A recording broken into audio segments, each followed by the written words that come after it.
Shalom, selamat pagi jemaat Tuhan.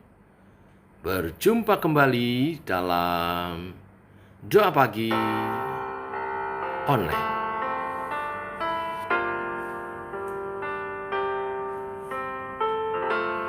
There is none like you. No one else can touch my heart like you do. I could search for all eternity thought and find there is none like you.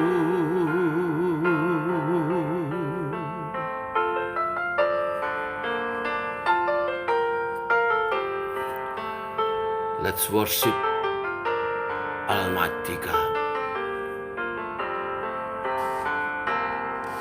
I worship you, Almighty God. There is none like you. I worship you, O Prince of Peace.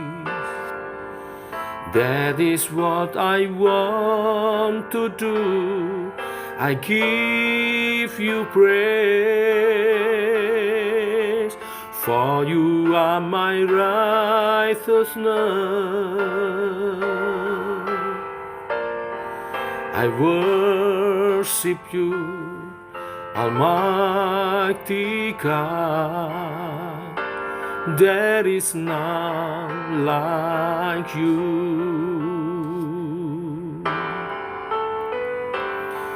Ku sembah Kau, Allah kuasa, tiada sepertimu. Ku sembah Kau, Raja damai. Itu yang ku rindukan, ku pujimu. Kaulah kebenaranku. Ku sembah Kau, Allah kuasa, tiada sepertimu.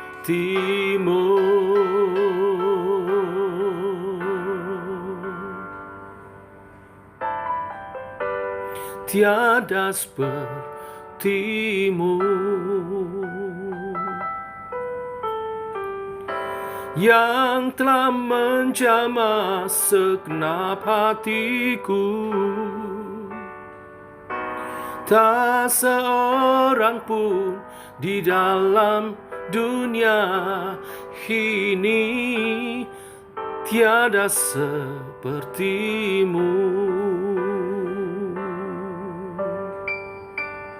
Tak seorang pun di dalam dunia ini seperti Kau, Yesus.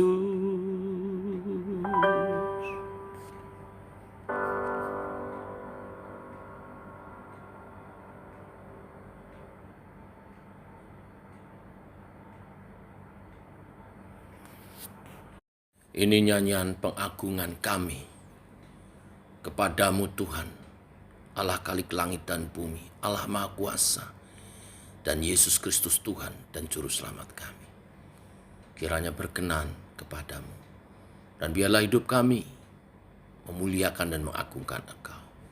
Teguhkan oleh kebenaran firman yang sebentar kami renungkan dalam nama Tuhan Yesus Kristus.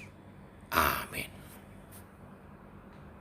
Bapak Ibu, beberapa hari ke depan kita akan merenungkan firman Tuhan dari Kejadian pasal 1. Kita mengawali kembali pembacaan firman Tuhan secara berurutan, tetapi secara khusus Kejadian pasal 1 akan saya urai beberapa hari. Hari ini Kejadian pasal 1 ayat 1 dan 2. Demikian firman Tuhan. Allah menciptakan langit dan bumi serta isinya. Pada mulanya Allah menciptakan langit dan bumi. Bumi belum berbentuk dan kosong. Gelap gulita menutupi samudra raya, dan roh Allah melayang-layang di atas permukaan air. Bapak Ibu, kitab Kejadian ditulis oleh Musa. Diberi judul Kejadian karena diawali dengan kisah Allah yang menjadikan, menciptakan alam semesta ini, termasuk di dalamnya manusia sebagai ciptaan yang utama. Tema kitab Kejadian sebenarnya adalah Allah sendiri, Allah sebagai sang pencipta. Nah, untuk memahami ini, pertama-tama kita mesti mengerti bahwa Kejadian pasal 1 merupakan fakta sejarah. Ada orang-orang golongan tertentu, golongan liberal misalnya, mengatakan bahwa Kejadian 1 sampai 11 bukanlah fakta sejarah. Mereka berpendapat itu sekedar suatu dongeng, ilustrasi, atau perumpamaan. Saya katakan ini salah. Bahkan saya boleh katakan ini sesat. Oleh sebab itu kita harus berhati-hati dengan pengajaran-pengajaran seperti demikian. Nah, perlu diperhatikan bahwa pada awal kitab Kejadian yang kita baca tadi tidak digunakan kata yang dalam bahasa Inggris once upon a time, pada sewaktu-waktu. Tidak digunakan seperti dalam dongeng-dongeng pada umumnya. Ya, sebuah dongeng seringkali dibuka dengan kata-kata once upon a time. Tetapi di Kejadian pasal 1 ayat 1 digunakan kata in the beginning, pada mulanya. Ini menjelaskan bahwa kitab Kejadian bukanlah suatu dongeng atau ilustrasi, tetapi merupakan fakta sejarah. Fakta sejarah di mana Allah menciptakan alam semesta ini. Nah, sekali lagi kitab ini berbicara tentang Allah. Pokok sentralnya adalah Allah. Allah sebagai sang pencipta. Maka di awal Kejadian 1 ayat 1 dikatakan pada mulanya Allah. Bapak Ibu, Saudara, Alkitab memang menyatakan Allah kepada kita. Jadi pada waktu kita membaca Alkitab, kita harus mempunyai keinginan, pengertian untuk mengenal Allah. Alkitab adalah pernyataan Allah yang tertulis. Maka di ayat pertama dikatakan pada mulanya Allah. Allah sebagai sumber segala sesuatu. Allah adalah pencipta segala sesuatu. Dalam iman rasuli kita, 12 pengakuan iman rasuli kita, dikatakan aku percaya kepada Allah Bapa yang Maha Kuasa, Khalik langit dan bumi. Khalik langit dan bumi artinya Allah pencipta langit dan bumi. Allah mencipta langit dan bumi secara sempurna dengan proses bertahap, di mana nanti dari ayat 3 kita akan belajar urut-urutannya. Sampai akhirnya nanti yang terakhir adalah manusia. Inilah berita firman hari ini. Pada mulanya Allah, segala sesuatu dimulai dari pribadi Allah sendiri. Allah sebagai pusat alam semesta. Allah adalah pencipta, Khalik langit dan bumi. Kepada Allah yang Maha Kuasa, pusat segala sesuatu inilah kita menyembah di dalam Yesus Kristus Tuhan kita. Mari kita berdoa. Bapa, kami mengucap syukur. Sekali lagi kami telah menyelesaikan pembacaan kitab kami dari Kejadian sampai Wahyu, dan hari ini mengawali kembali Kejadian 1 ayat 1 dan 2. Kami mau mengawali pemahaman kebenaran firman-Mu mulai dari pribadi-Mu. Pada mulanya Allah. Kami dibawa kepada satu pengertian bahwa segala sesuatu mulai dari Allah. Karena segala sesuatu adalah ciptaan-Mu Tuhan. Yang diciptakan untuk kemuliaan-Mu. Biarlah hidup kami juga memuliakan Tuhan. Kami menyembah kepadamu, Allah, kuasa, Allah pencipta langit dan bumi, sentral segala alam semesta ini. Bimbing kami dalam hidup kami, nyatakan iman-Mu di dalam Yesus Kristus Tuhan dan Juru Selamat kami. Secara khusus hari ini kami berdoa untuk acara-acara ibadah gereja. Sebentar malam umat-Mu bersehati membangun menara doa. Bukan menara gading yang membuat kami eksklusif dan tidak bisa didekati oleh dunia, tetapi menara doa. Suatu kesadaran bahwa kekuatan kami datangnya dari Tuhan. Pelayanan kami karena kasih karunia Tuhan. Maka kami berhimpun untuk berdoa, memohon penyertaan Tuhan, belas kasih Tuhan, pemulihan demi pemulihan dan pertolongan yang daripada Tuhan sendiri. Biar Roh-Mu bekerja menjamah setiap hati yang hadir, yang haus dan rindu akan jamahan-Mu Tuhan. Kau menyatakan kasih dan kuasa-Mu. Yang sakit disembuhkan. Ada pertolongan.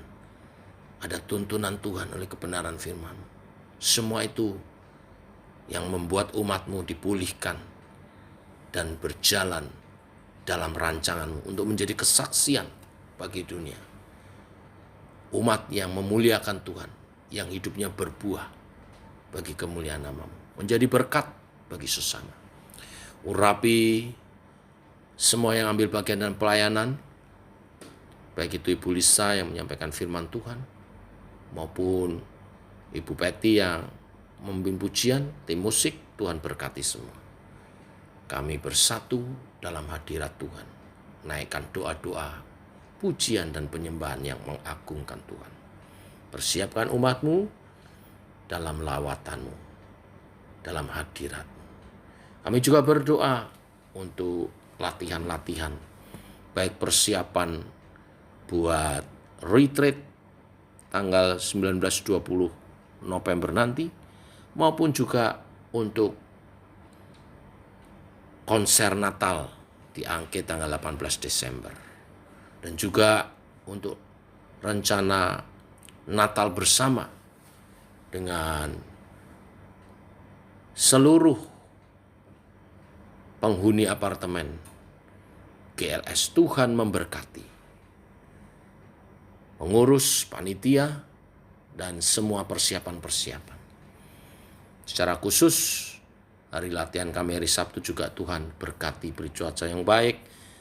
Setiap pengurus, pengisi acara dapat latihan dengan baik, paduan suara maupun musik. Kami juga berdoa untuk ibadah raya kami hari Minggu, ibadah raya pagi, ibadah raya siang. Tuhan selalu hadir dan melawat umat-Mu dalam firman dan roh. Urapi hamba-hamba Tuhan yang melayani minggu ini. Urapi dalam persiapan mereka. Beri hikmat, marifat dari Tuhan. Sehingga ibadah kami merupakan ibadah yang berkenan kepada Tuhan. Dan Tuhan hadir melawat umat-Nya. Terpuji nama-Mu Tuhan. Ini doa-doa kami. Menyertai sepanjang hari ini, rahmat-Mu dicurahkan. Berkat-Mu dicurahkan. Memberkati usaha pekerjaan umat-Mu. Sehingga berkelimpahan di dalam Engkau. Memberkati keluarga-keluarga dalam kesehatan, kebahagiaan, dan keharmonisan. Memberkati masa depan kami. Memberkati kehidupan dan juga anak cucu kami, generasi ilahi yang Kau titipkan kepada kami. Untuk mereka melangkah dalam rancangan Tuhan. Tuhan menjaga, melindungi, melingkupi kami semua, umat Tuhan, dalam perlindungan-Mu. Kami tak lupa bahwa dalam doa bangsa dan negara kami Indonesia, kami mohonkan belas kasihan Tuhan menyertai Indonesia. Di masa krisis dunia, Indonesia terpelihara, bahkan menjadi berkat bagi bangsa-bangsa.